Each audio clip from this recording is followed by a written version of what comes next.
Hola, ¿qué tal? Muy buenas tardes.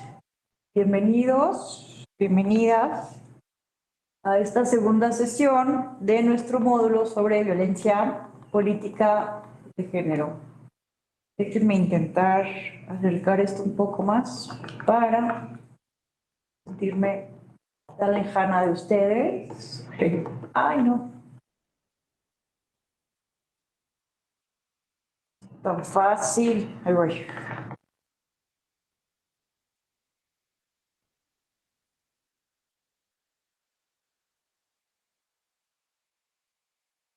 Ya le cobro más.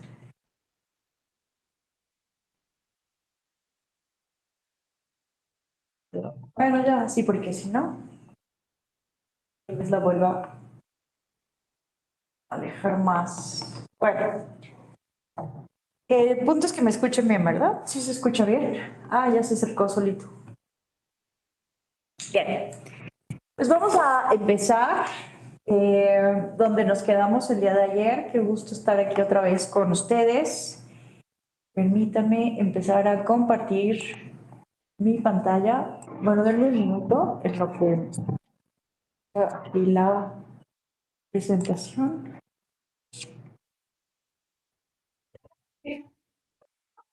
Pero es que o sea, creo que va a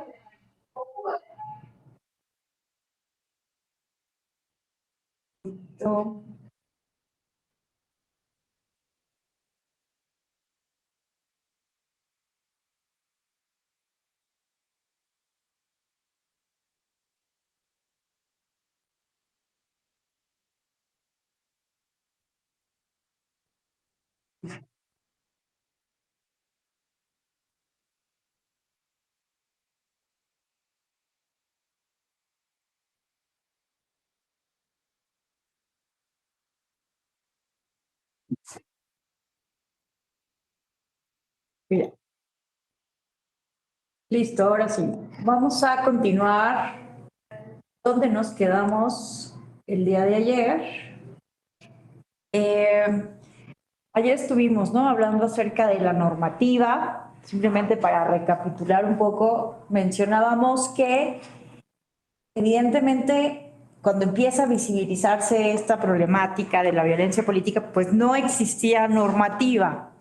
Entonces, tuvo que ser a partir, ¿no?, de la publicación de un protocolo para la atención de la violencia política contra las mujeres en razón de género, un instrumento que fue una guía fundamental para orientar la actuación tanto de las autoridades electorales como de las víctimas y para identificar presuntas responsabilidades y competencias. También había una guía, ¿no?, para identificar justamente en qué casos se puede identificar los elementos de género, en qué otros no, y este test de 5 pasos que ahorita vamos a retomar. Porque decíamos, ¿no?, que si bien no había marco legal específico, sí existían obligaciones internacionales muy concretas en materia de violencia de género y de discriminación en contra de la mujer, y de asimismo lo que mandata el artículo primero constitucional. Y bueno, ayer decíamos entonces que la reforma del 13 de abril de 2020 fue fundamental, sobre todo en el tema de este diplomado, que es un diplomado en Derecho Penal Electoral, y que en ese sentido fue muy importante justamente tipificar como delito electoral la violencia política de género, porque evidentemente, y aquí tengo las cifras, déjenme se las comparto, un momento, porque evidentemente, ay, no puede ser, que las iba a presentar, pero olvidé que aquí es otra computadora, pero se las puedo mencionar. Miren ustedes, ¿no?, que la Fiscalía Especializada para la Atención de los Delitos Electorales reporta, por ejemplo, en 2016, 57 denuncias de presuntos delitos de violencia política en razón de género. En 2017, 35, en 2018, 19 y en 2019, 6. Vean cómo disminuye dramáticamente la presentación de estas denuncias. En total fueron 117 de 2016 a 2019, antes de que justamente se tipificara como un delito, pero como lo mencionábamos el día de ayer, en la mayoría de los asuntos se determinó por parte de la autoridad ministerial, ¿verdad?, de la Federación, la incompetencia, la abstención de investigar o el no ejercicio de la acción penal, justamente porque no estaba tipificado, ¿no? Sabemos que en la materia electoral, el Tribunal Electoral funciona como un tribunal constitucional que evidentemente cuando se trata de interpretar asuntos que involucren derechos humanos, derechos político-electorales, aplica una interpretación pro persona. Hay posibilidad, hay margen de interpretación para maximizar los derechos humanos de cualquier persona que se encuentre en una situación evidentemente de discriminación. Pero en el derecho penal y en el derecho penal electoral estamos hablando de estricto derecho. Se tiene que básicamente no interpretar, aquí sí, ¿no?, literalmente, los delitos electorales, porque no se puede sancionar a una persona por algo que no está expresamente tipificado. Entonces, por eso fue fundamental, ¿no?, sobre todo en la materia que nos ocupa de este diplomado, que se estableciera como un delito electoral. Sin embargo, pues sí hay que decirlo, ¿no?, que evidentemente la materia electoral en México, en el ámbito administrativo electoral, sabemos que tiene prácticamente nulo rezago. Básicamente se resuelven el 100% de los asuntos que se presentan, ¿verdad? Es muy importante para nuestro derecho electoral que los asuntos queden resueltos antes de la toma de posesión de los candidatos, de las candidatas electas, situación que, por ejemplo, no ocurre en Brasil, ¿no? En Brasil no existe la preclusión en materia de candidaturas y una persona puede tomar posesión del cargo, piensen hoy en Lula, el presidente de la República, pero si en un momento dado, a partir de alguna averiguación, se determina su responsabilidad y que amerite justamente como sanción o que, bueno, no como sanción, sino que se llegue a anular una elección, imagínense ustedes el supuesto muy extremo que no creo que ocurra en Brasil, pero que se anule la elección, evidentemente, aunque ya haya tomado posesión del cargo un año o dos después, se puede hacer elecciones, como lo llaman allá, suplementarias, ¿no?, que acá llamamos extraordinarias. Pero aquí no, y es así por eso, ¿no?, que la materia electoral se ha concebido como una materia que debe ser pronta y expedita, ¿no? Sin embargo, en materia penal electoral sabemos que los tiempos no son iguales, ¿no? No aplican la misma temporalidad para investigar, para perseguir los delitos electorales, y lo mismo ocurre con la violencia política de género. Entonces, eso es algo que podemos identificar, ¿no?, como una de las problemáticas en la materia, que aun cuando a partir de una sentencia de un tribunal electoral se acredite la violencia política de género, eso no garantiza, ¿verdad?, que las autoridades, bueno, que la Fiscalía Especializada vaya a actuar a la par y que logre justamente, ¿no?, la judicialización de los casos, aunque justamente hay en teoría una coordinación entre las autoridades electorales que justamente tendría que llevar a una coordinación en términos, ¿no?, de que si ya se dictó una sentencia en la materia electoral, a partir de la responsabilidad administrativa electoral, tendríamos que hablar de una consecuente, ¿no?, responsabilidad si existe la denuncia, pero sabemos que son instituciones diferentes y que actúan obviamente por vías diferentes. Y por eso les mencionaba el caso de Brasil, porque a mí me resultó sumamente interesante en la elección de 2022 averiguar cómo funcionaba el Tribunal Superior Electoral brasileño, porque es una institución que realiza todas las áreas relacionadas con los procesos electorales, ¿no?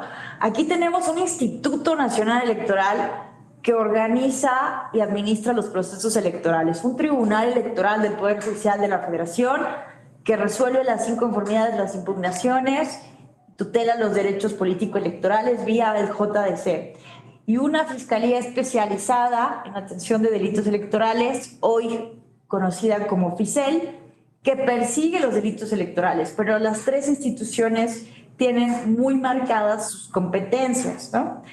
Y justamente la violencia política contra las mujeres es un tema que puede abarcar, ¿no?, la competencia de las tres autoridades, ¿no? Se puede tener una, pues sí, las autoridades, las tres podrían tener evidentemente relación con la problemática de una sola persona, ¿no? Se puede justamente una víctima irse por los tres caminos. Pues imagínense que en Brasil la misma institución realiza todo, administra y organiza los procesos electorales, resuelve las impugnaciones y persigue los delitos electorales. Evidentemente cada país tiene su contexto, pero a mí me llamó poderosamente la atención eso, ¿no? Porque una misma autoridad jurisdiccional también tiene a su cargo la persecución de los delitos. Y el Ministerio Público trabaja permanentemente en colaboración con el Tribunal Superior Electoral. Me parece que en la materia de violencia política de género, desde el punto de vista penal electoral, sería deseable que hubiera mayor coordinación. No podríamos hablar, ¿no?, de que una sola institución realizara todo, porque eso no es el modelo, ni pertenece a nuestro sistema jurídico, pero me parece que sí tendría que haber más coordinación. Sabemos que existe, ahorita lo vamos a ver, el Registro Nacional de Personas Sancionadas por Violencia Política de Género. Sin embargo, es muy complejo hoy en día poder identificar con claridad, tanto en la página de FICEL como en los observatorios de violencia política, como en este Registro Nacional de Personas Sancionadas, información al día de cuáles son las personas que han logrado una sentencia, una orden de aprehensión por el tema de la violencia política de género. El Registro Nacional de Personas Sancionadas nos dice que una persona ha sido o multada o privada de la libertad a partir de una sanción. Entonces me parece que falta mucho para poder elaborar estadística confiable, estadística sólida sobre la responsabilidad penal electoral. En fin, y bueno, ese es un tema, ¿no?, como les contaba, pero eso es algo que ocurre en muchos países, ¿no?, incluso en Bolivia, que como les contaba, desde el año 2012 se publica la primera ley sobre violencia y acoso acoso político en contra de las mujeres, y a pesar, ¿no?, del avance de esta ley, que sobre todo aplica al ámbito administrativo electoral, vemos que el caso de Juana Quispe, que inspira la creación de esta ley, hoy sigue sin ser resuelto. Hoy los responsables de su asesinato por ser concejala y por ser mujer no se ha aclarado. El caso sigue en la impunidad desde el punto de vista penal electoral. Entonces me parece que justamente nos falta muchísima colaboración, ¿no?, justamente entre las autoridades electorales, que desde esa vía tienen pues obviamente es diferente, ¿no? La investigación penal y su respectiva judicialización, pero me parece que sí se requiere muchísima más coordinación en esta problemática, porque evidentemente existe todavía una percepción muy fuerte de impunidad ante este tipo de casos, porque muchas veces no se tiene la sentencia de las autoridades electorales, se puede en su caso restituir los derechos, pero al final del día la reparación integral del daño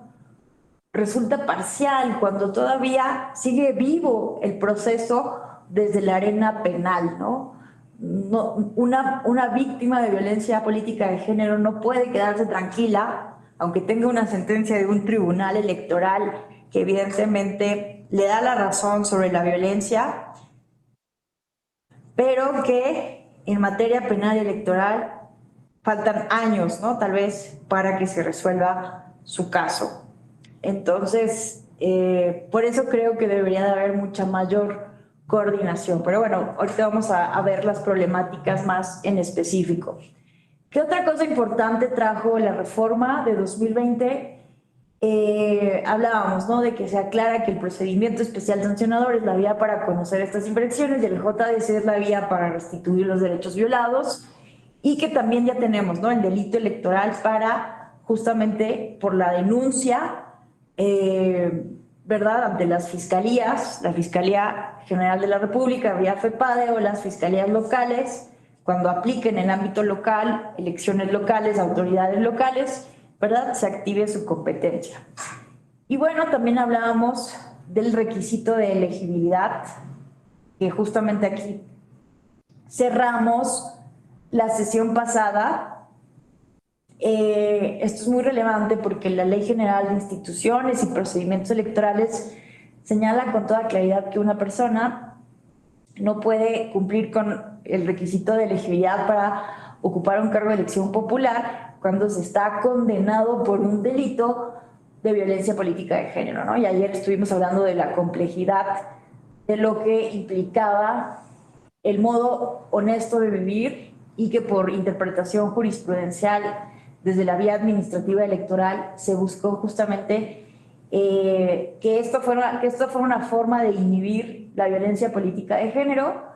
Y entonces es por eso, ¿no? Que ahora, ¿no? Bueno, sí se aprobó en la Cámara de Diputaciones la ley 3 de 3, evidentemente, pero necesita concluir el proceso legislativo, porque lo que se está proponiendo con la ley 3 de 3, evidentemente, es que una persona que sea también sancionada desde el punto de vista administrativo electoral no pueda competir por un cargo de elección popular, aunque, bueno, dados los criterios de la Suprema Corte y la Corte Interamericana, tendríamos que esperar a ver si eso es o no constitucional, ¿cierto? Es que seguramente será objeto de alguna acción de inconstitucionalidad cuando acabe el proceso legislativo. Pero hoy sí se encuentra, ¿no?, en la ley esta cuestión del delito de violencia política de género, pero insisto, ¿no?, dado que los tiempos de la justicia penal electoral son otros, no podemos esperar que exista la misma prontitud y expeditez de la justicia electoral. Y bueno, también la reforma contribuyó a delimitar mejor las atribuciones específicas de cada autoridad para atender este tipo de casos. Se llevó a la ley la prohibición expresa de propaganda violenta, de propaganda que reproduzca estereotipos de género. Y algo muy relevante, se estableció la disculpa pública como un mecanismo, entre otros muchos que se pueden aplicar, de reparación integral. Sin embargo, hemos visto que hay una problemática aquí, que evidentemente la tenemos que enmarcar en el contexto en el cual nos encontramos hoy en el Estado mexicano. Hoy estamos en un contexto en donde pues se está de alguna manera debilitando las autoridades electorales, desde la vía presupuestal, pero también desde la vía legislativa, ¿no? Se han hecho, bueno, el famoso Plan B, la reforma de 2023, justamente ha puesto en jaque a las autoridades electorales, ¿no? Ahorita se encuentra, como ustedes lo saben muy bien, suspendido temporalmente este decreto de reforma. Tenemos que esperar el pronunciamiento definitivo de la Suprema Corte de Justicia de la Nación, pero lo que voy con todo esto es que estamos en un contexto, ¿no?, en donde vemos que hay resistencias también por parte de algunos poderes, por parte de algunas personas servidoras públicas, de acatar las sentencias del Tribunal Electoral. Entonces, hubo un caso de una gobernadora que violentó a legisladoras de un partido político, señalando que tenía información a partir de conversaciones de WhatsApp en el que sabía, ¿no?, que las legisladoras mandaban lo que se conoce en la jerga como nudes, ¿no?, estos desnudos, estas imágenes de desnudos, a el presidente de un partido político, al dirigente nacional de un partido político, y entonces se le acreditó a partir de una denuncia que esta persona gobernadora estaba incurriendo en violencia política de género, y entre las cuestiones que se ordenan en la sentencia está la de la disculpa pública. ¿Y qué ocurre? Que en lugar de disculparse va al mismo programa en el cual había hecho esta declaración que se consideró como una acreditación de violencia política de género, y en lugar de hacer la disculpa, básicamente se queja de la resolución y básicamente se mofa, ¿no?, de que se considere que eso es violencia política de género. En fin, no se disculpa, y lo que han comentado algunas especialistas en distintos foros sobre esta temática es que lo que estamos observando es que en algunos casos la disculpa pública está funcionando como un espacio de revictimización o para volver a violentar a las mujeres, ¿no? Si no hay una disculpa pública honesta, una disculpa pública real, lo que estamos viendo son entonces escenarios de simulación o de expresa burla a la situación, que evidentemente pone a las víctimas en una situación de mayor vulnerabilidad.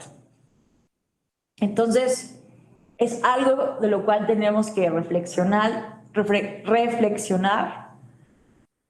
porque también algo que hemos comentado con otras colegas que estudian el tema de la violencia política de género es que, bueno, de entrada, denunciar es una cuestión sumamente compleja, ¿no?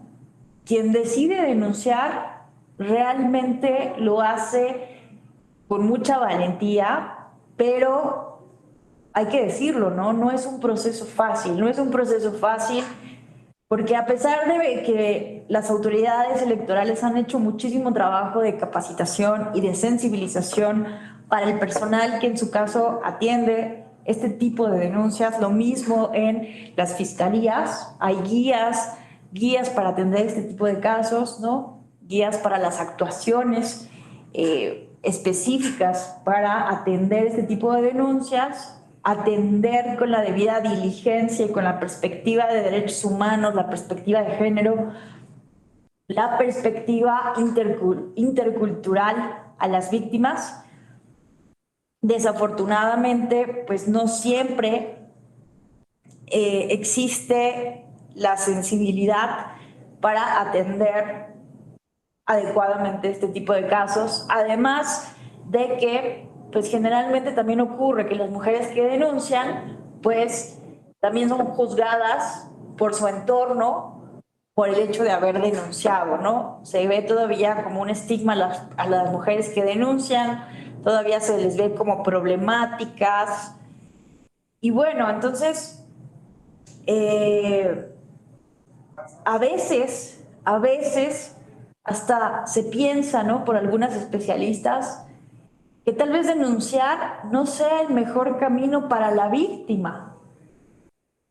En algunos casos se ha llegado a decir eso por algunas especialistas, porque estamos viendo procesos de revictimización y de espacios de personas que son sancionadas, reincidentes y que no cooperan para la reparación integral del daño de las víctimas. Que no es en todos los casos, pero también tenemos que revisar eso, ¿no? ¿Qué tanto son los números de casos donde esto ocurre? ¿Qué tanto esto realmente está funcionando para reparar integralmente el daño?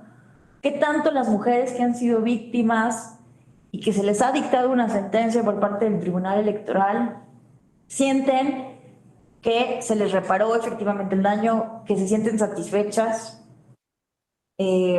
Escuchando testimonios de víctimas, no en todos los casos se logra, ¿no? Yo conozco personas que todo lo contrario, ¿no?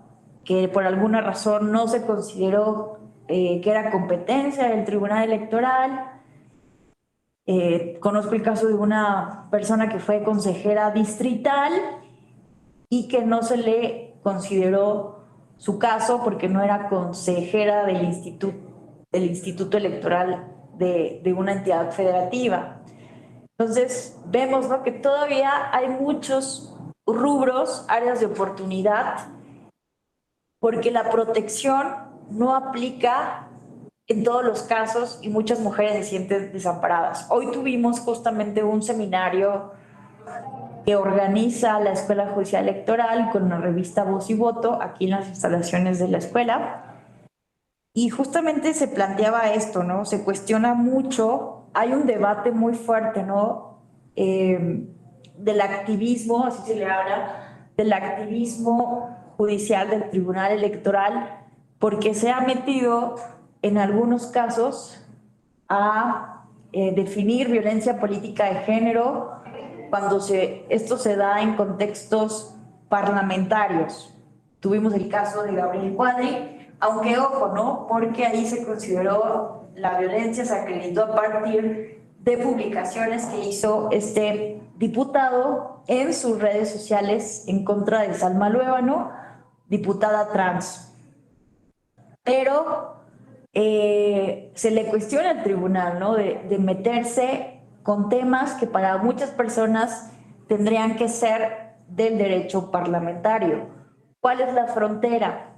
Y bueno, lo que aquí se ha ido construyendo la línea jurisprudencial es que puede ser competencia efectivamente un caso de violencia política en un congreso, en un congreso estatal o en alguna de las cámaras del Congreso de la Unión, cuando justamente se está violentando el derecho de una mujer en su vertiente, por ejemplo, del ejercicio del cargo. Aquí no se nos puede justamente olvidar que el derecho a votar y ser votado o votada no concluye con la toma, con la posición del cargo. Esto se ha desarrollado desde hace muchísimos años en la jurisprudencia electoral, que el derecho al sufragio pasivo incluye el derecho a ocupar efectivamente el cargo, el derecho a recibir una remuneración, ¿no? Entonces, justamente muchos de los casos que han sido conocidos por la justicia electoral tienen que ver obviamente, desde los municipios, en los ayuntamientos, en los congresos locales, en el Congreso de la Unión, se ha conocido, le ha entrado el Tribunal Electoral cuando evidentemente se está viendo vulnerado el derecho al sufragio pasivo en su vertiente en el ejercicio del cargo. Pero evidentemente esto no está gustando porque pues, los legisladores se sienten invadidos en la esfera de sus competencias, pero como hoy hacía la reflexión el magistrado Reyes Rodríguez Mondragón, que yo comparto, el problema que tenemos es que hay una patología al interior de muchos congresos estatales, el Congreso de la Unión. Bueno, esto no lo dijo el magistrado Reyes, yo utilizo esta palabra de patología pensando justamente en la teoría del fallo legislativo. Históricamente hemos pensado que el legislador es racional y que todo lo que se hace desde los congresos, desde las legislaturas, tiene una presunción de constitucionalidad, de validez, simplemente porque lo hace el legislador, porque todavía tenemos una visión limitada de la división de la teoría tradicional de la división de poderes y un concepto muy limitado de democracia representativa. Entonces,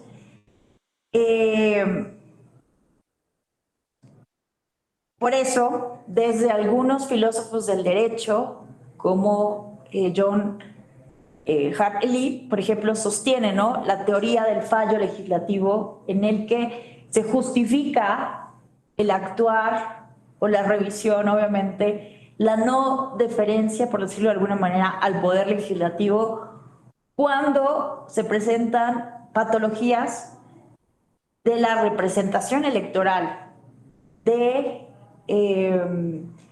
la representación, del derecho a la representación que tenemos todas las personas a partir de nuestros legisladores y legisladoras.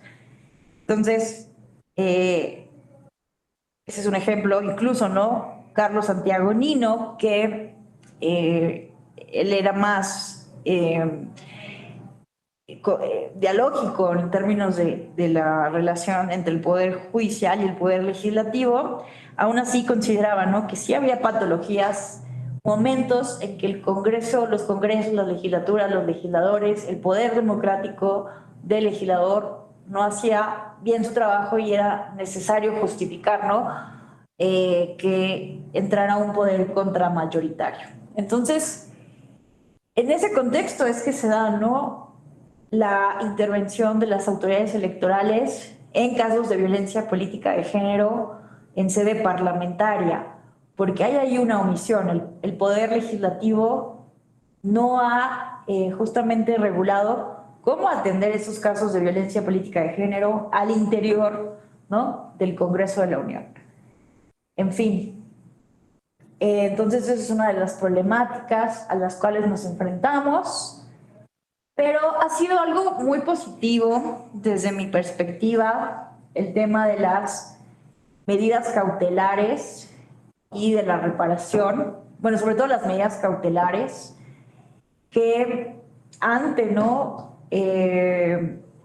la presunción de que se puede violentar los derechos de una mujer o de una persona de un grupo vulnerable, evidentemente se pueden ordenar no solamente estas medidas cautelares, sino también mecanismos de protección, de seguridad para las víctimas, aún cuando no sepamos quién es la persona agresora, aún cuando no se haya acreditado todavía la violencia política de género.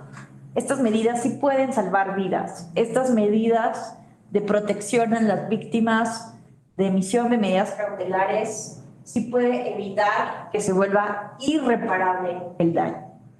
Entonces, esto es muy importante, ¿no? Justamente el deber de actuar con una debida diligencia, pues también implica que de manera inmediata se proteja a las víctimas a partir de una comunicación muy estrecha con las víctimas, preguntándoles siempre, ¿no?, que evidentemente qué quieren, qué necesitan para sentirse seguras.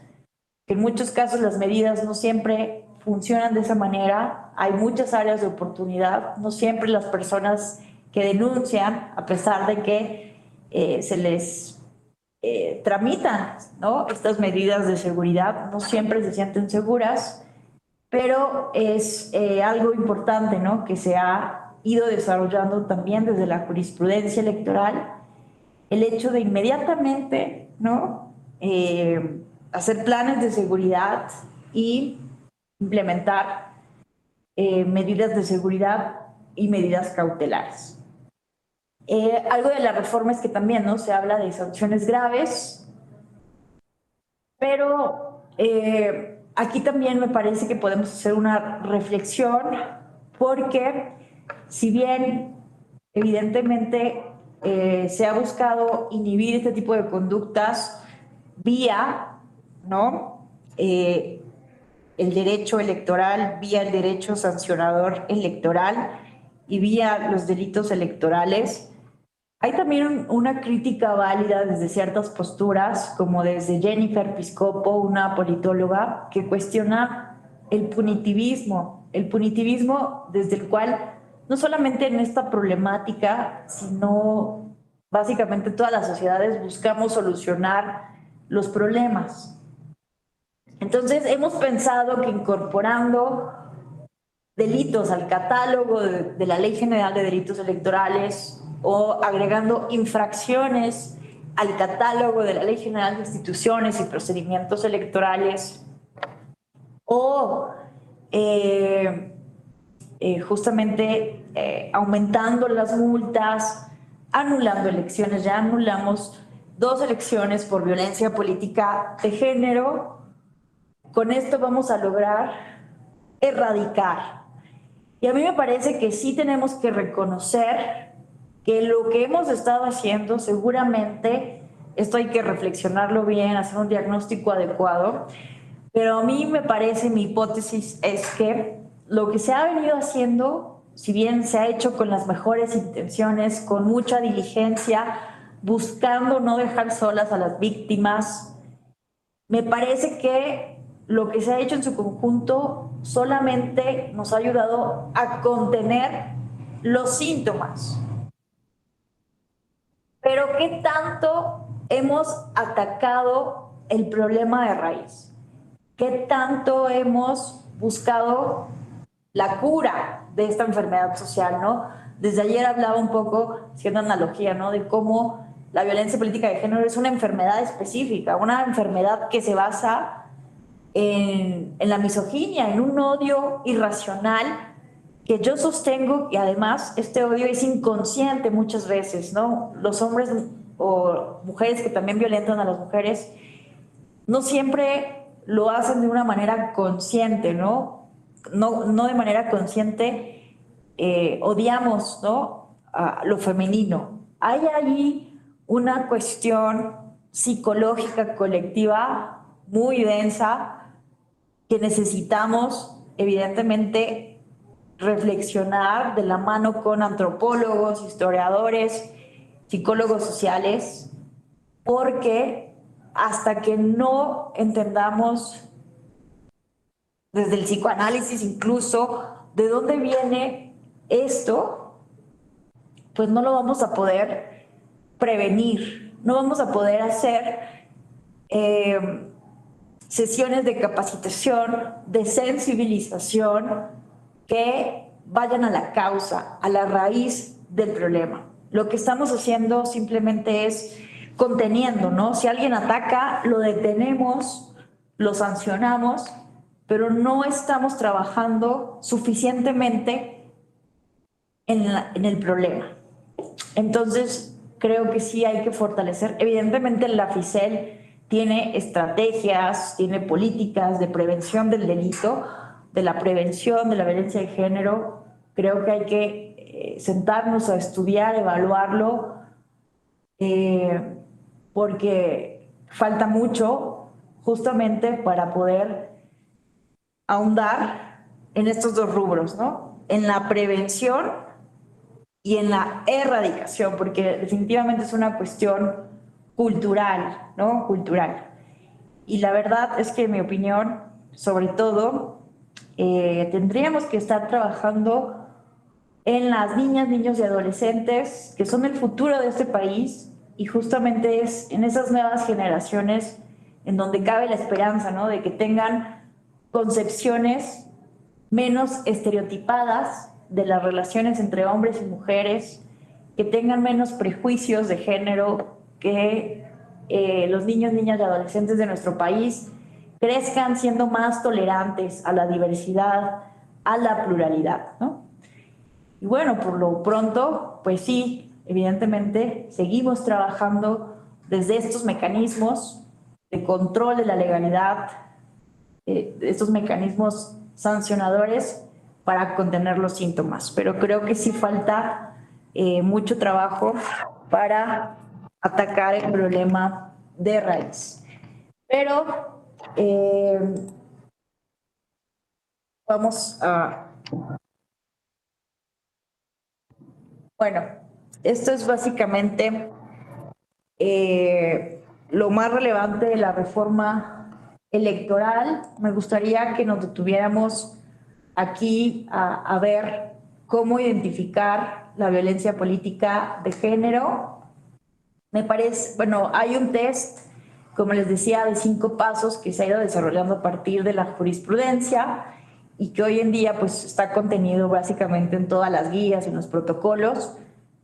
Cada entidad federativa tiene básicamente su propia regulación, pero también sus propias guías de atención, sus protocolos.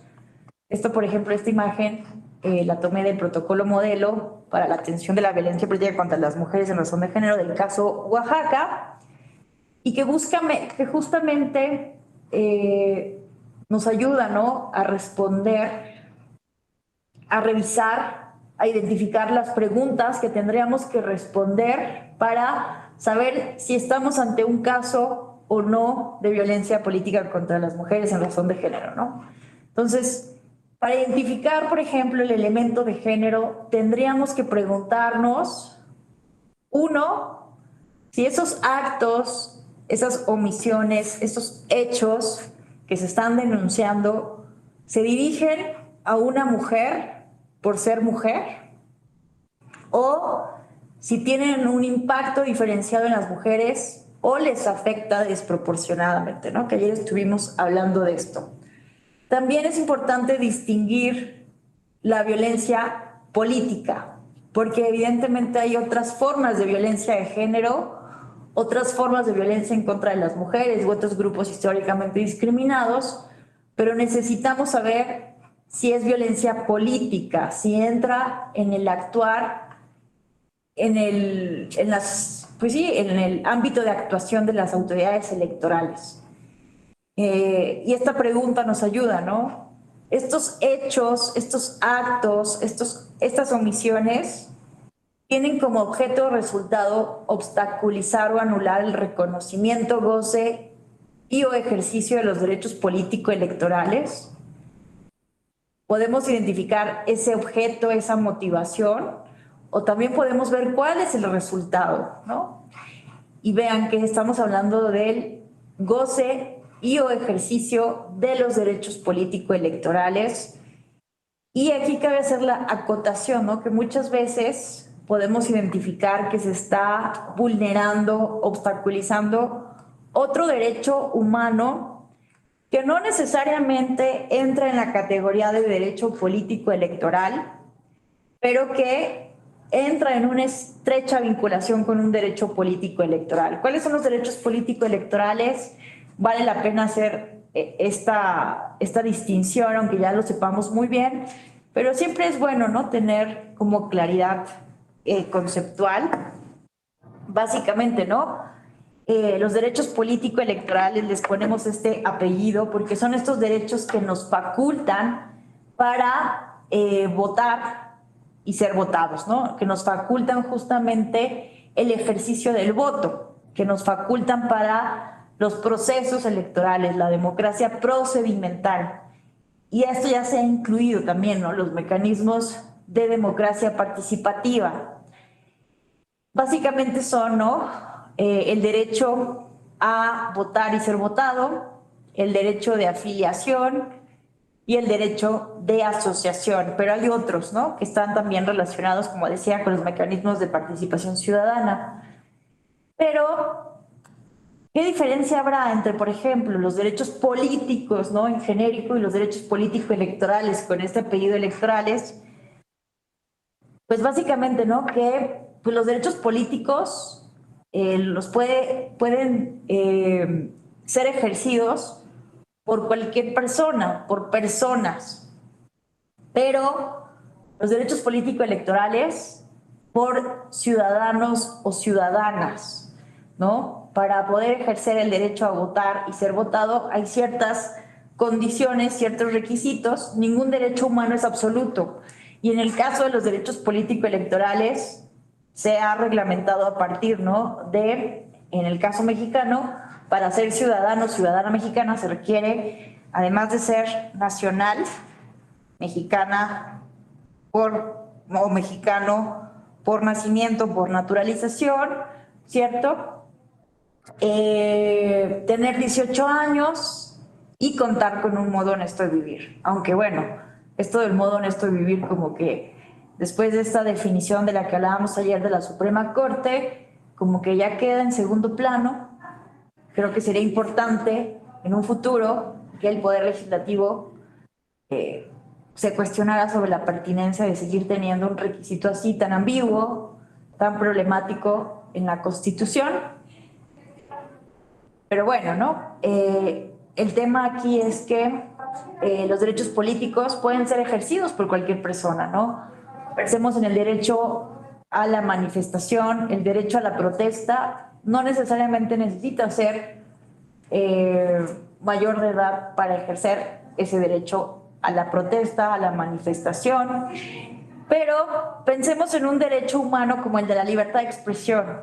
La libertad de expresión no necesariamente es un derecho político electoral, pero muchas veces, evidentemente, la libertad de expresión está relacionado directamente con el derecho a votar y ser votado, porque no puede haber una democracia, por ejemplo, elecciones auténticas, un voto libre e informado, si no se garantiza también el derecho humano a la libertad de expresión.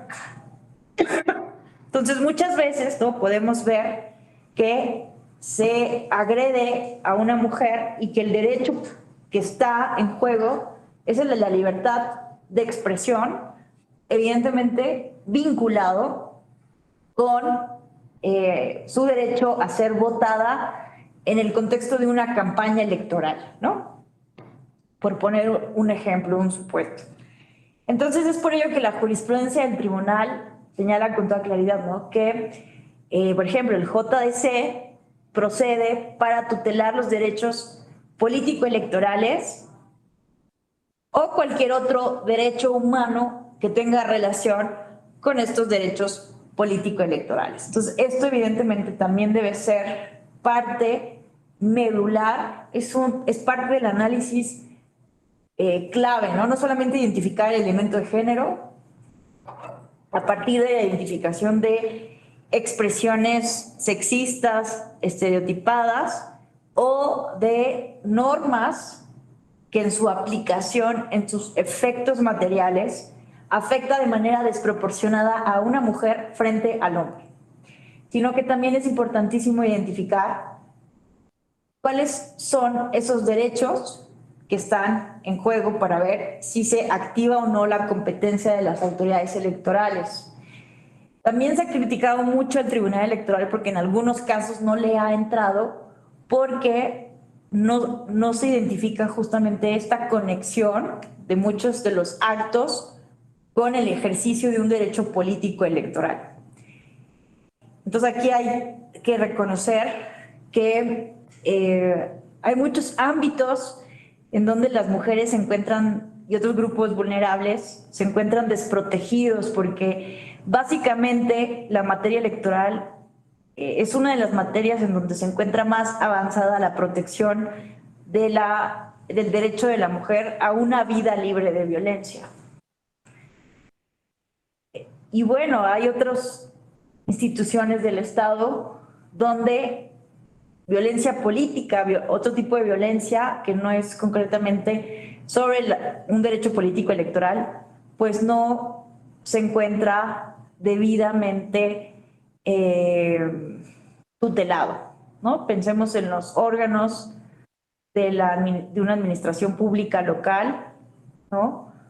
¿Qué se hace cuando, bueno, debe de haber, ¿no? Obviamente protocolos para atender este tipo de casos, pero no en todos lados está debidamente regulado, legislado, aunque vemos cada vez eh, más instituciones que están regulando esto, ¿no? Pero el Congreso de la Unión es un ejemplo de donde no hay una regulación y muchas veces estos actos pues no pueden ser sancionados, atendidos.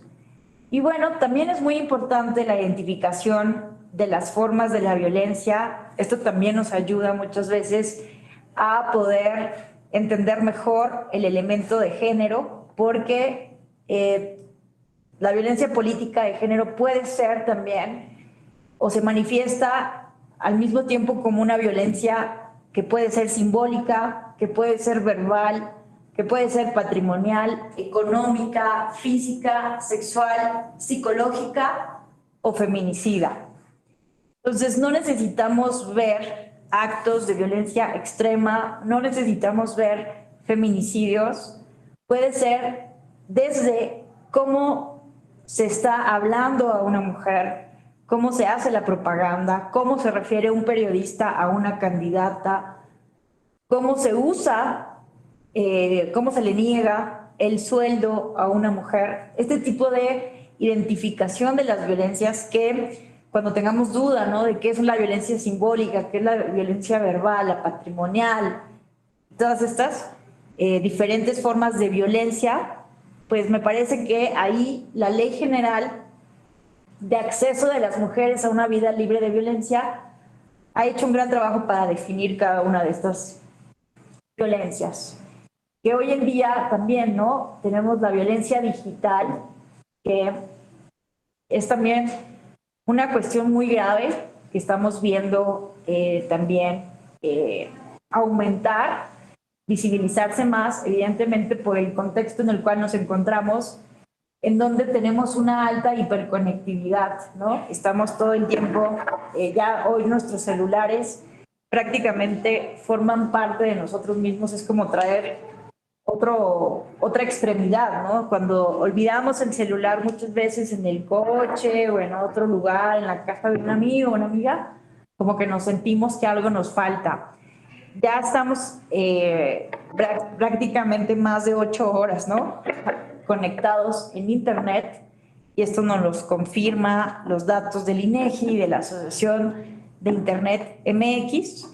Pero lo preocupante de esto es que en materia de violencia política ya estamos viendo casos de violencia digital, de violencia sexual digital, de delitos en contra de la intimidad, como se le llamó, por ejemplo, en el Código Penal, a lo que se conoce como la Ley Olimpia, que son delitos en contra de la intimidad sexual, que en la Ley General de Acceso de las Mujeres a una Vida Libre de Violencia se dejó como violencia digital, y una de sus vertientes puede ser de violencia sexual digital.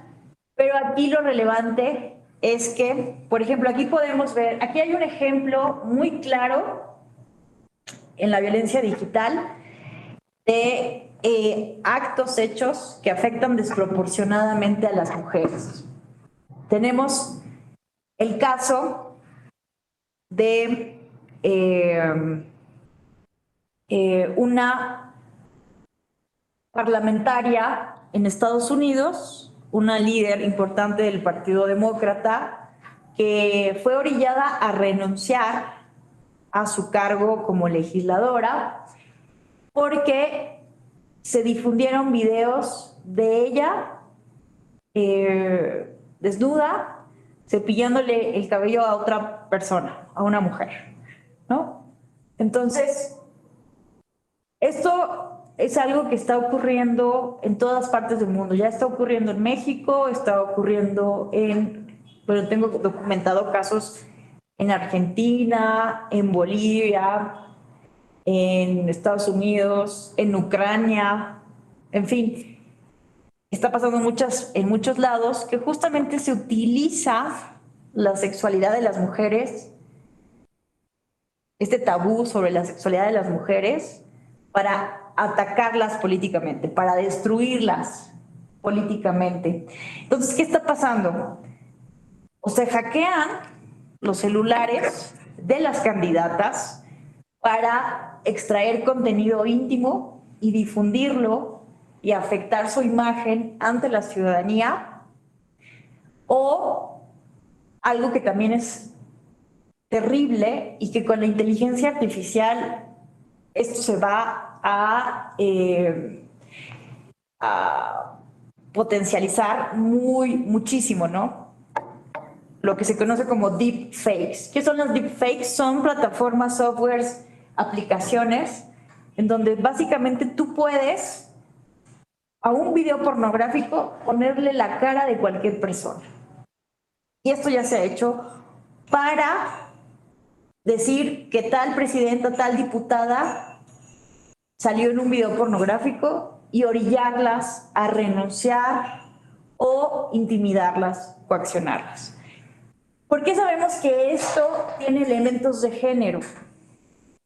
Porque este tipo de exhibiciones de videos íntimos de una mujer, sean verdaderos o falsos, afecta de manera desproporcionadamente a las mujeres.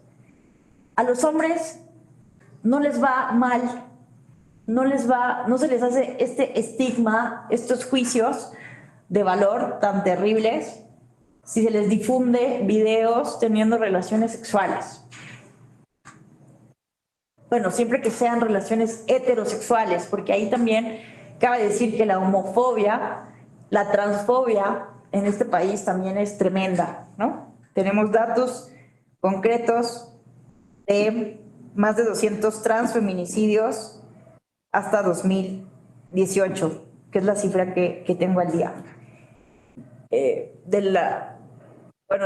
un informe de violencia extrema en contra de las mujeres trans. Entonces, ¿a qué voy con esto? ¿No? Es un ejemplo muy claro de lo que estamos observando hoy en día. También recomiendo muchísimo leer el informe de Luchadoras MX, que es una organización feminista digital que están luchando por una internet libre de violencia.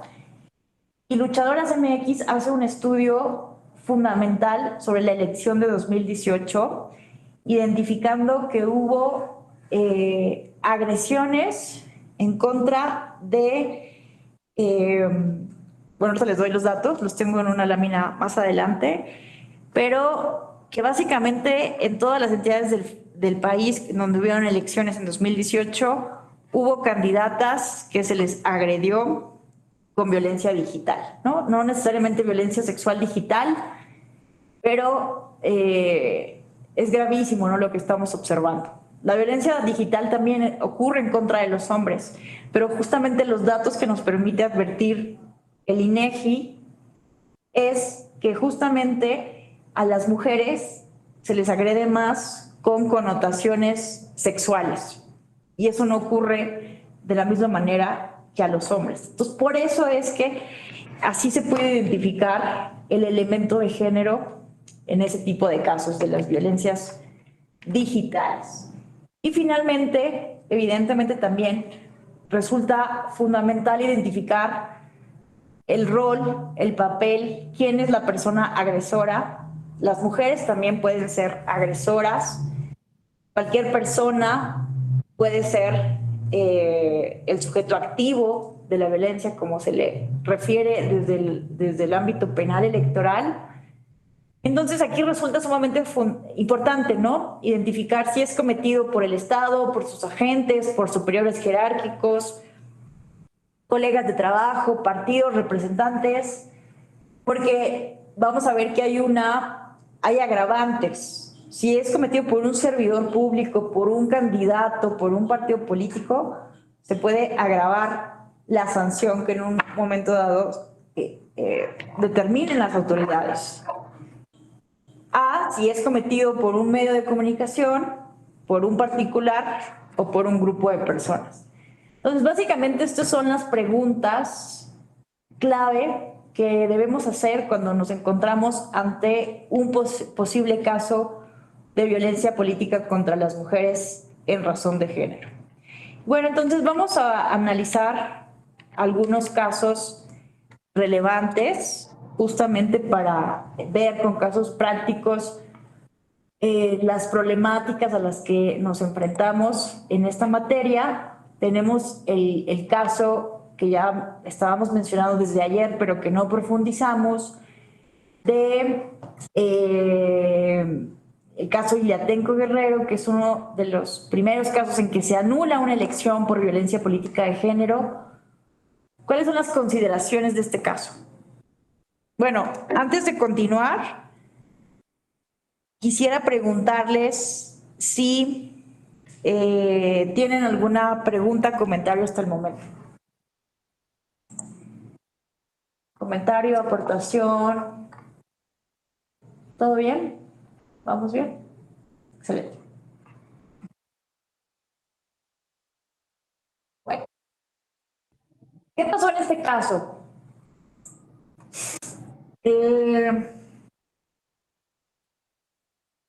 Iliatenco es una comunidad rural en la Sierra de Guerrero, básicamente, y aquí vemos a la mujer candidata, que era la presidenta municipal, estaba aspirando a la reelección, y en periodo de veda electoral empiezan a aparecer este tipo de pintas. En total, 14 pintas con mensajes violentos en contra de la candidata que, de acuerdo con los resultados oficiales, había quedado en segundo lugar. Y vean esto, perdió con una diferencia de solo 52 votos. Entonces, aquí en el caso se anula la elección porque, evidentemente, analizando el contexto de la comunidad indígena, de una población con un alto índice de marginalidad. Sabemos que obviamente, bien, aún con, o sea, el índice de marginalidad no define o no qué tan machista puede ser o no una comunidad, pero evidentemente vemos, ¿no?, que hay una sociedad que puede estar más expuesta a los prejuicios de género. Y sobre todo esto, ¿no?, que la diferencia había sido de 52 votos.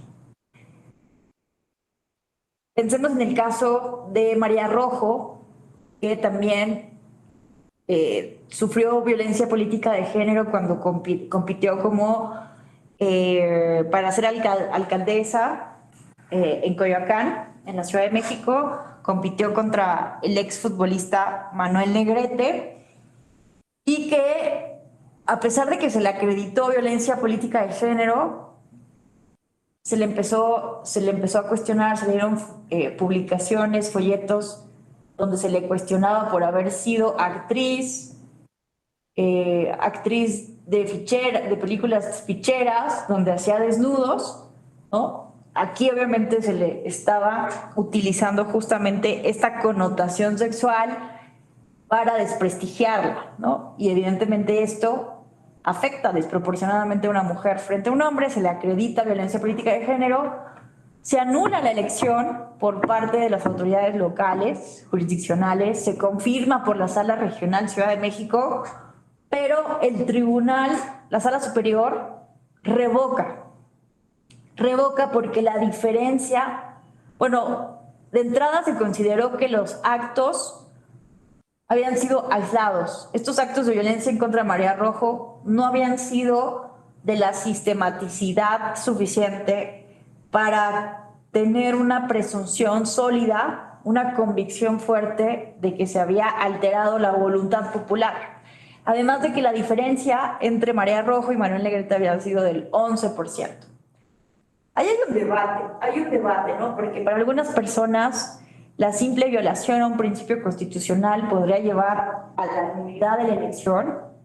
En este caso, estamos hablando de pues el principio de paridad, de una vida libre de violencia, elecciones libres, etcétera, elecciones pacíficas.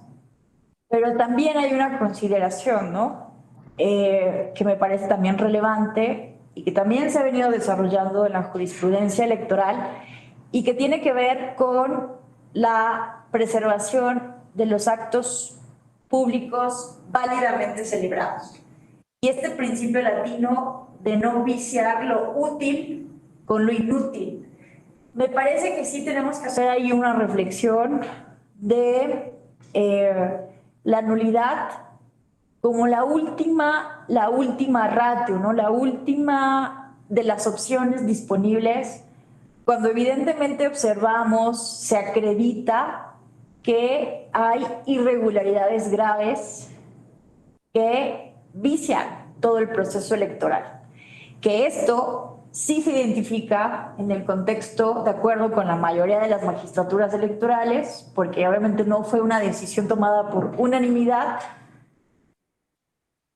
Y en el caso de María Rojo, se consideró que no era tal la situación. Y es por eso que la Sala Superior revoca.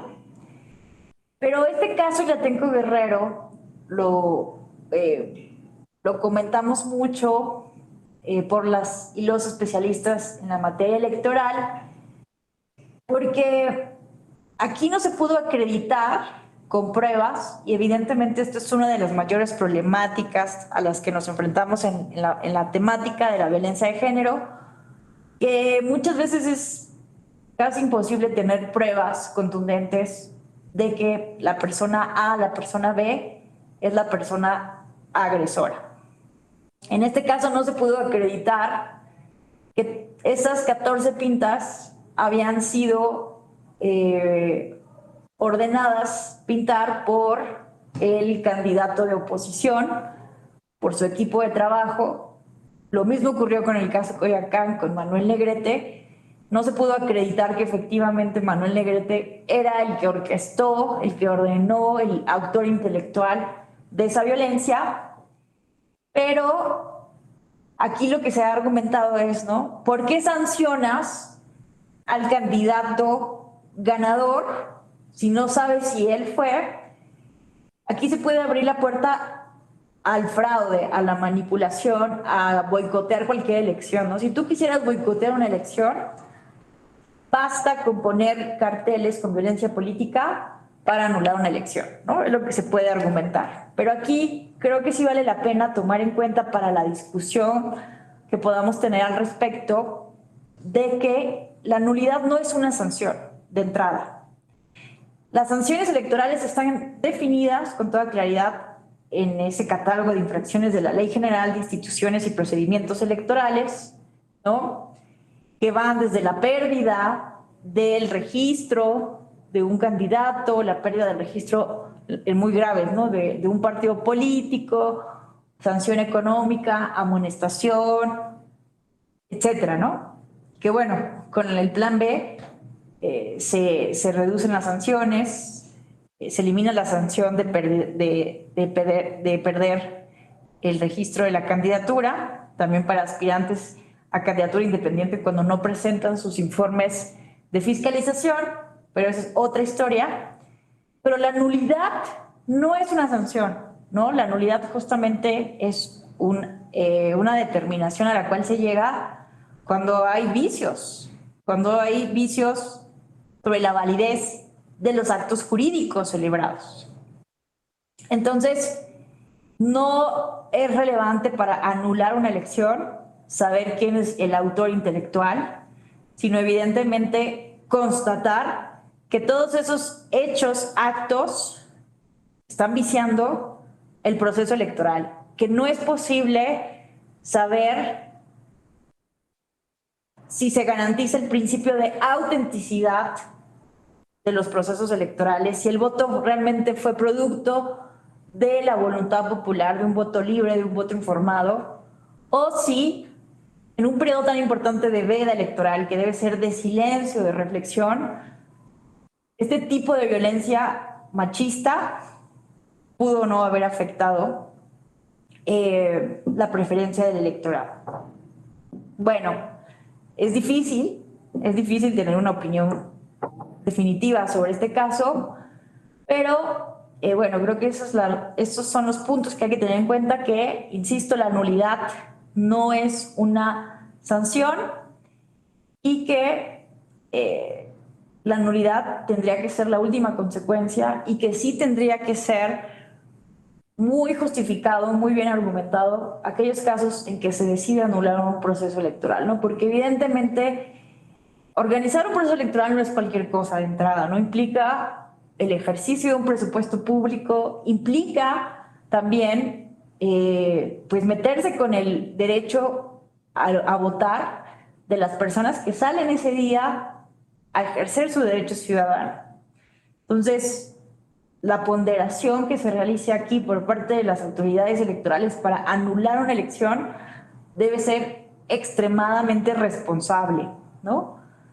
En fin, entonces, bueno, estas son algunas de las cuestiones, además, ¿no? De que, bueno, esto ya lo comentamos, la discusión, ¿no? Sobre la presunción de inocencia, que también vale la pena recordar, bueno, esto lo podemos ver con otro caso, con el caso, bueno, esto también ya lo comentamos, el caso Laida Sansores, de la disculpa pública que no hace y que evidentemente también nos obliga a reflexionar. Pero les quiero poner aquí un ejemplo de una argumentación. Ay, Dios, se me olvidó mandar un mensaje. Esperen un momento.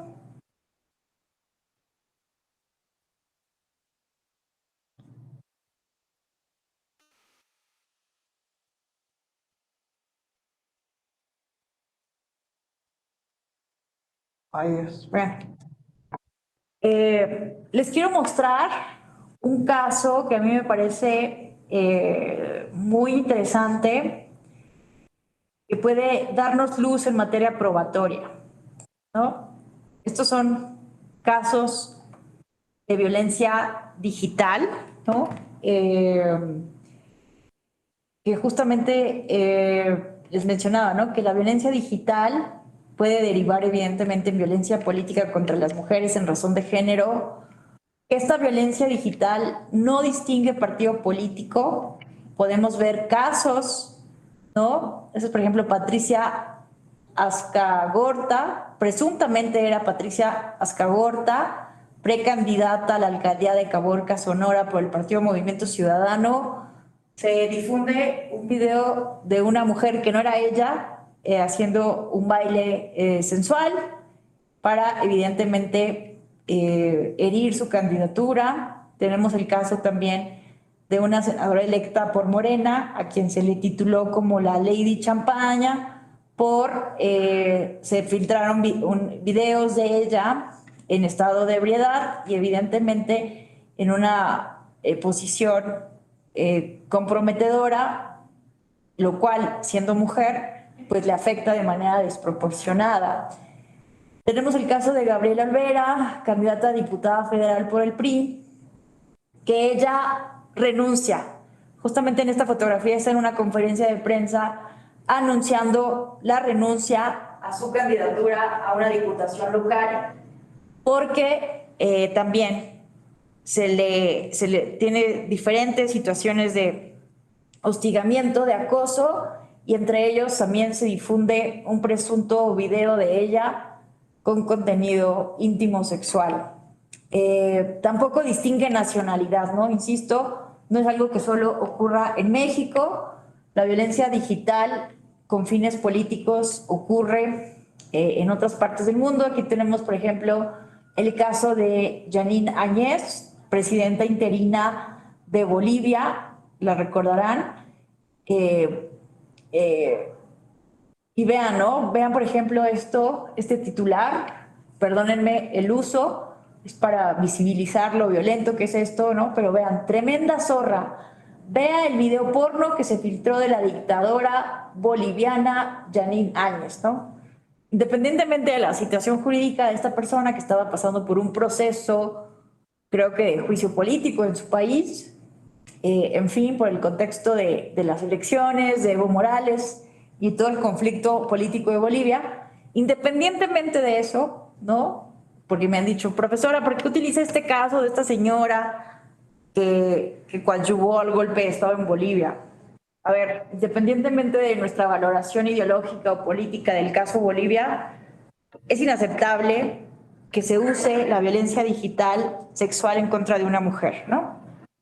Y bueno, esto es un ejemplo, pero les decía, este por ejemplo es un ejemplo de Mayra Cresto, candidata a diputada nacional en Argentina, de un presunto video donde estas personas que vemos en la imagen están teniendo relaciones sexuales y no era la candidata, ¿no? Entonces, vean lo enfermizo que estamos, ¿no? En nuestra sociedad, de buscar videos pornográficos de personas parecidas o de utilizar estas plataformas y como lo decía, ¿no?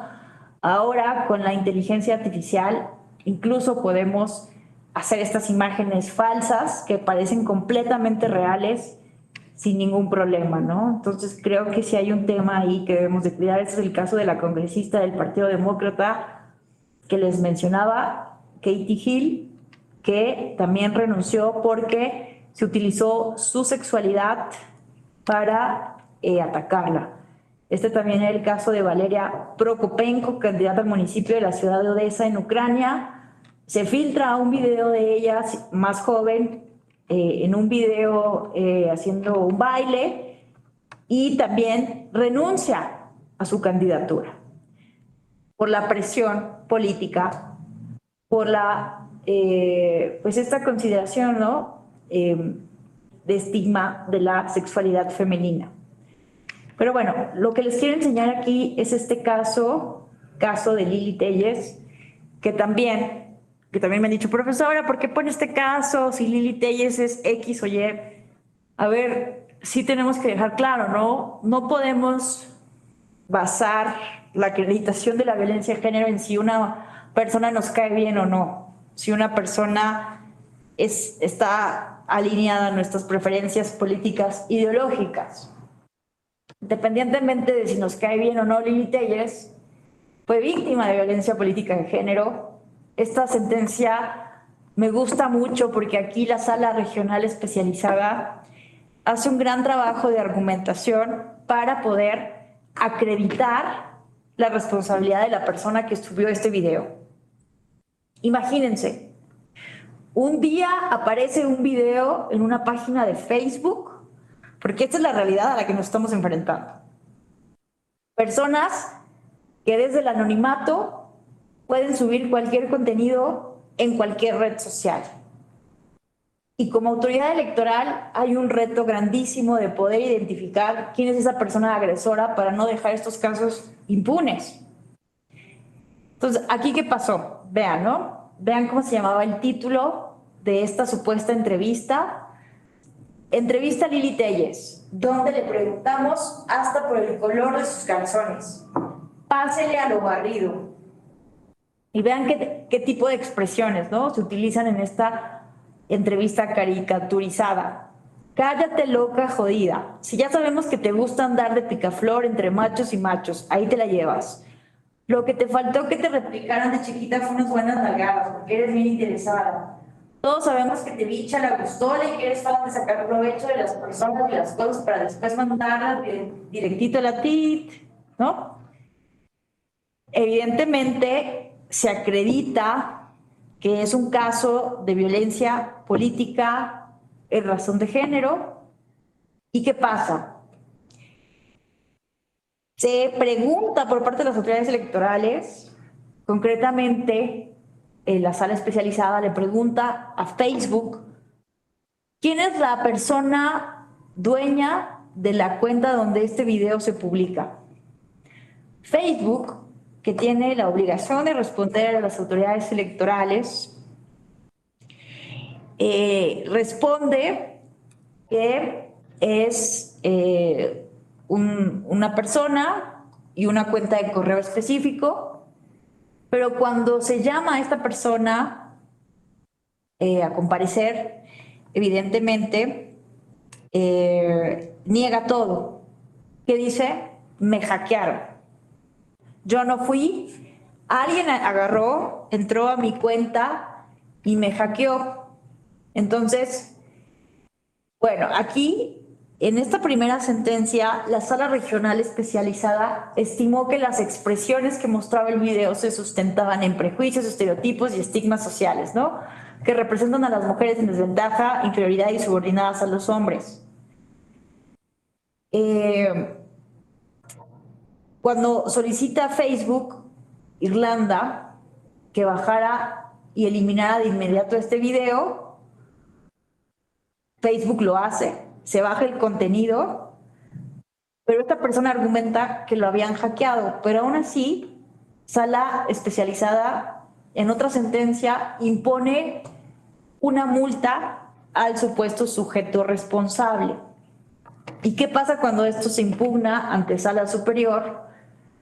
La sala superior revoca ambas resoluciones, ¿no? Porque no había por qué hacer dos resoluciones cuando estaba todo en un mismo procedimiento especial sancionador.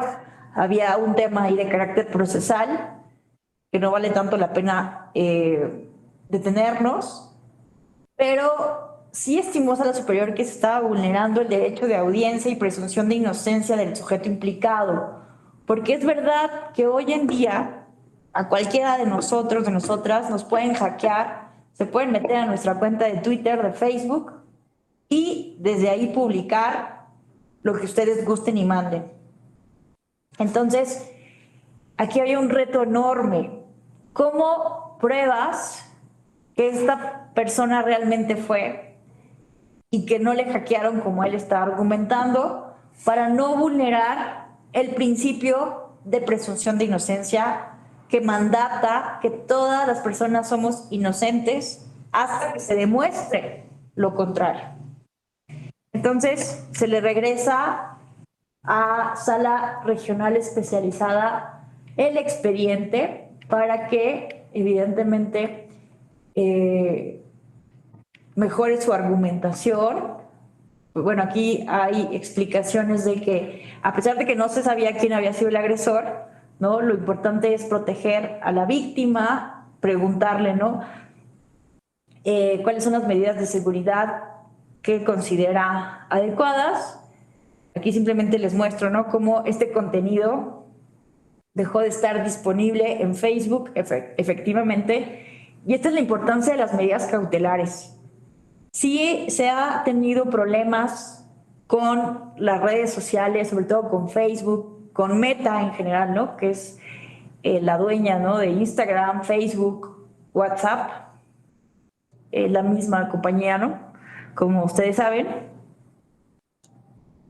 Pero ahí hay un tema, así que sí hay que revisar y que los legisladores, legisladoras tendrían que también revisar, porque las compañías de redes sociales, de intermediarios, cuando la orden de medidas cautelares muchas veces, más bien siempre, pues viene evidentemente de autoridades administrativas, muchas veces se han rehusado a eliminar estos contenidos de manera diligente, de manera rápida,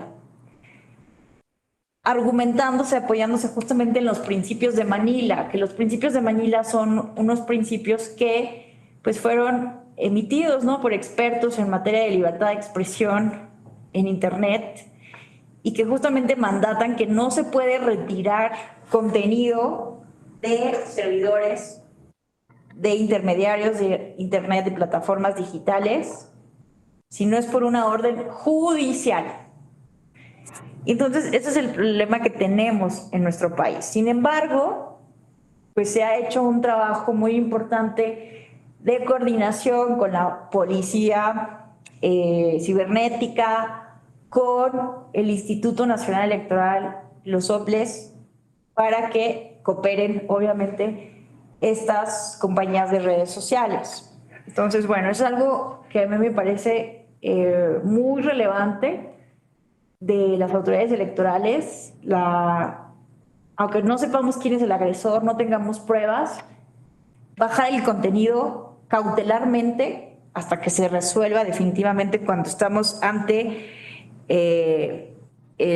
la presunción de que hay evidentemente una vulneración al derecho de las mujeres a una vida libre de violencia, actuar en consecuencia, ¿no? Pero vean, eh, pero vean aquí lo que ocurrió. ¿Cómo le hizo la sala especializada para comprobar que esta persona efectivamente había sido? A mí me encanta esta sentencia porque justamente vemos aquí, bueno, aquí. Ay, no, espera, se regresó todo. Deme un momento porque les quiero enseñar aquí esta argumentación que me parece magnífica.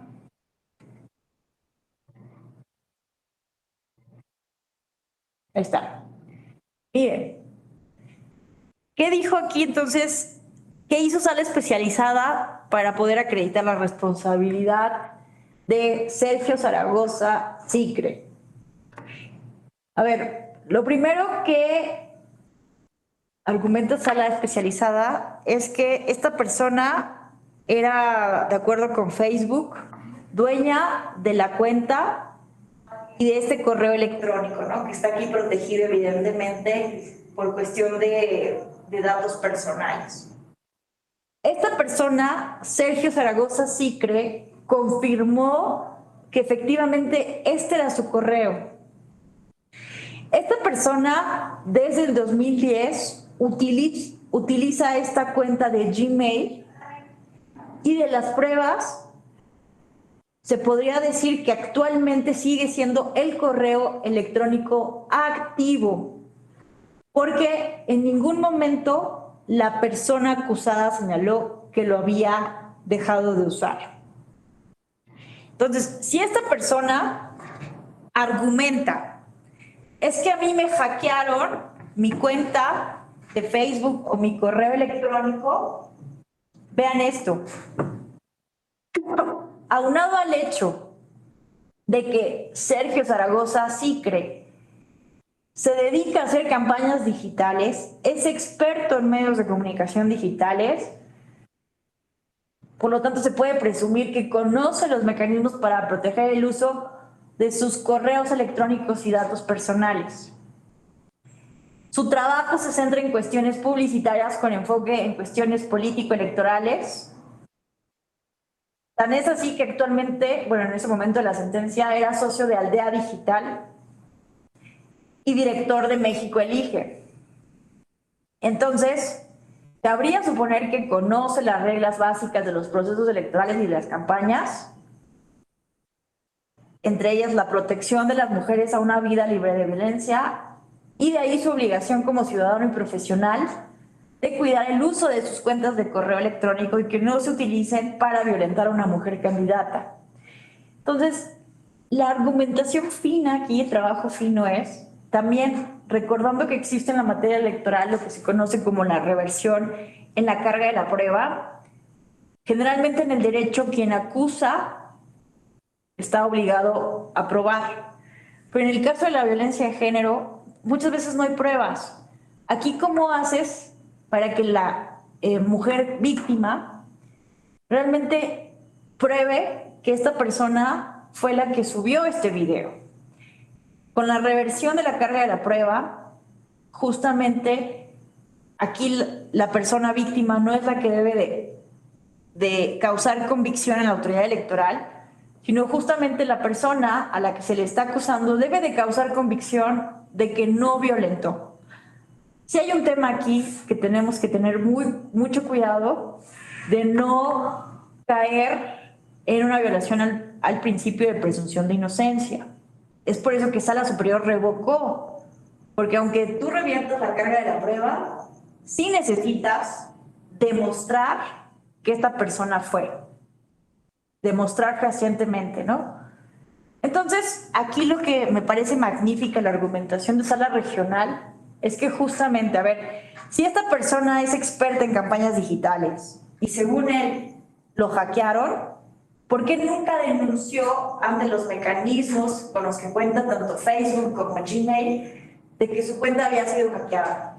¿Y por qué al momento de la misma investigación seguía usando las mismas cuentas? No hace sentido que una persona experta en medios digitales simplemente argumente me hackearon y que no haya tomado ninguna medida al respecto para proteger su identidad, para proteger sus datos y evidentemente para proteger a las mujeres y su derecho a una vida libre de violencia. Es por eso que se acredita su responsabilidad, porque no se genera la convicción en las personas juzgadoras de que realmente habían hackeado a esta persona. No hay ninguna prueba de ningún hackeo, ¿no? Sino todo lo contrario.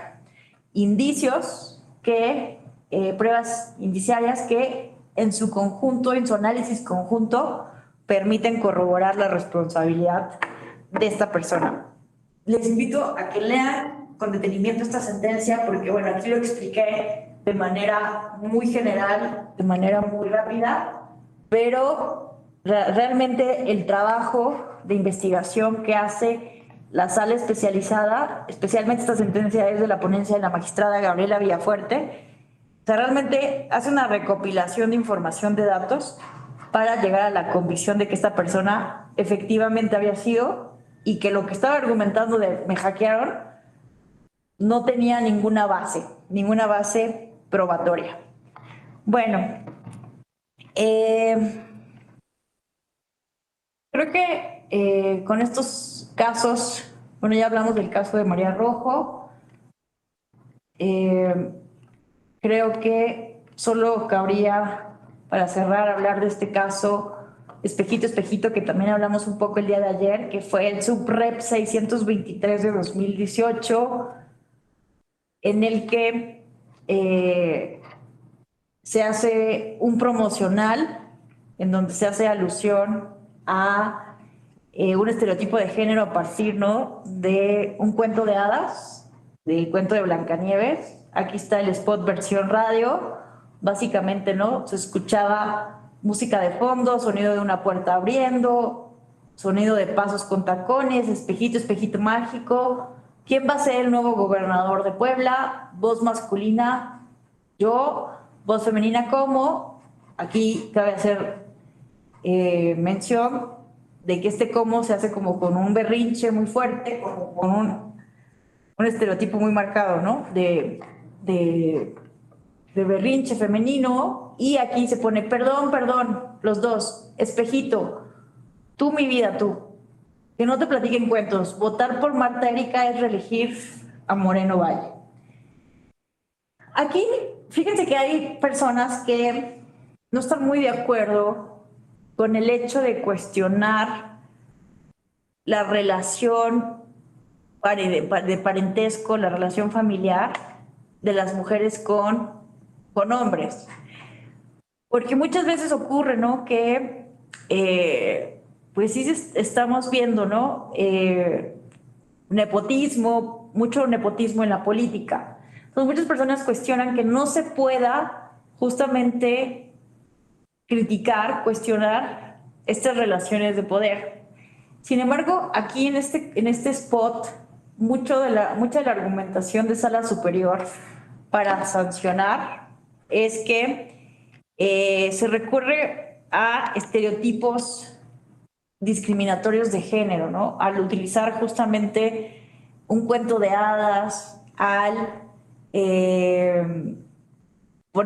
reiterar este estereotipo, ¿no?, de que las mujeres no podrían tener un criterio propio para gobernar, no podrían tener voluntad propia, sino que están evidentemente a la sombra de un hombre, en este caso su esposo. Entonces, sí es una línea muy delgada entre la libertad de expresión y la crítica que como ciudadanía, medios de comunicación o partido opositor se puede hacer, ¿no? A una relación política donde el nepotismo, por ejemplo, esté muy presente.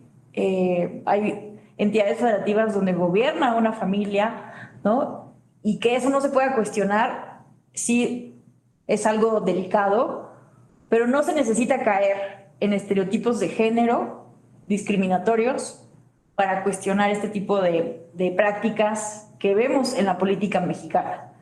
Entonces, bueno, lo relevante de este caso es que a partir de este caso se creó la tesis 35 de 2018, que llevó justamente a prohibir la propaganda discriminatoria por los partidos políticos y que después con la reforma de 2020 pues se llevó a la ley de manera expresa.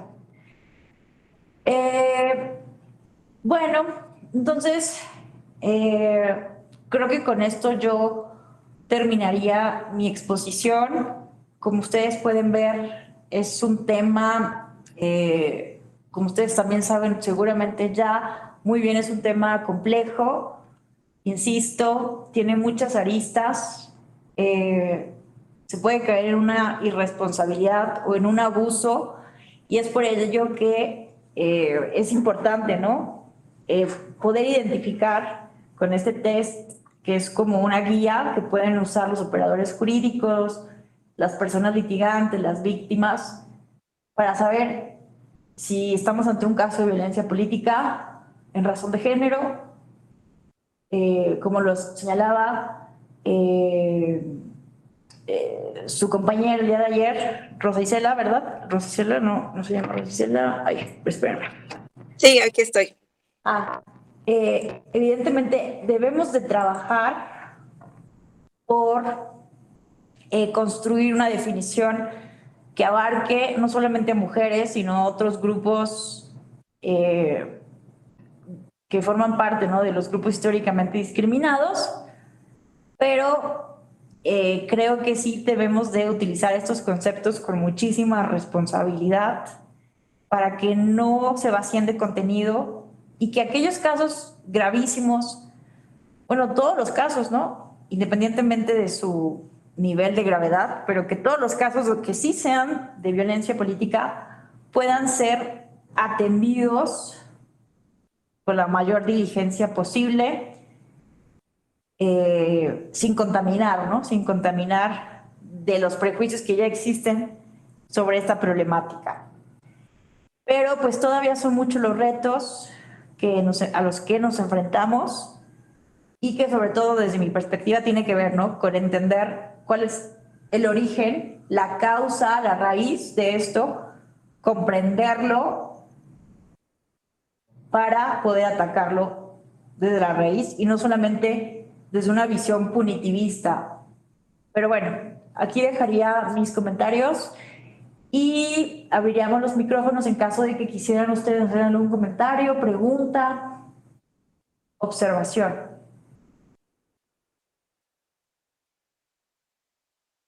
¿No? ¿Alguna aportación, reflexión final, cuestionamiento? Muy buenas noches, José, te escuchamos. Hola, maestra, ¿cómo está? Muy buenas noches a todos mis compañeros y compañeras. Sí, fíjese que una aportación más a este tema de género. Creo que es muy importante ahora lo que va a aprobar el Congreso, en este caso fundamentalmente el Senado, en el caso del dictamen que le llaman del 3 de 3, que hoy se iba a aprobar, pero por cuestiones de ahí de temas inesperados del Pleno, pues bueno, no se hizo. Pero ese minuto pues creo que es muy importante y abona un poquito más a toda esta situación de lo de género, ¿no? Es como que un auge para que las mujeres en ese caso estén más protegidas, más seguras y tengan esa razón pues ya garantizada ya en ley. Y esa es mi aportación, maestra. Muchísimas gracias, José. Qué bueno que nos recuerdas, ¿no?, que justamente falta, ¿no?, su aprobación por el Senado de la República. Pero sí, evidentemente es muy importante esta ley porque podría contribuir, ¿no?, a un efecto inhibitorio Como lo vimos, la interpretación jurisprudencial del modo honesto de vivir ya no está ahora en la posibilidad de las magistraturas electorales. Entonces, me parece muy relevante esto que comenta José. Estaremos muy atentos del procedimiento y también en su caso de su respectiva impugnación ante una acción de inconstitucionalidad que seguramente sucederá. Entonces, tendremos que estar muy atentos, atentas de esto. Muchas gracias, José. ¿Alguien más que quisiera hacer comentario, pregunta, cuestionamiento? ¿No? Bueno, les agradezco enormemente su atención, su paciencia. La verdad es que es un tema complejo, pero creo que se valora muchísimo que personas como ustedes, desde diferentes puntos del país, con diferentes perfiles, estén tan interesados en esta problemática, en el derecho penal electoral. Y bueno, creo que por ahí se puede seguir atacando, ¿no? Desde la capacitación, la formación continua y permanente. Les deseo que tengan una excelente noche. Me despido. Gracias por estas 2 sesiones. Pero seguramente nos estaremos viendo en otras actividades de esta Escuela Judicial Electoral. Hasta la próxima. Gracias. Gracias, maestra. Gracias. Y les dejo el dictamen Buenas de noches. 3 de 3. Muchas Sí, vamos gracias, a José. guardar. Buenas noches a todas y todos. Gracias, maestra. Que estén muy bien. Buenas noches. Gracias por compartir el dictamen, José. Bye, bye. Un gusto, maestra, ¿eh? Muchas gracias. Mi gusto. Gracias. Hasta la próxima. Bye, bye.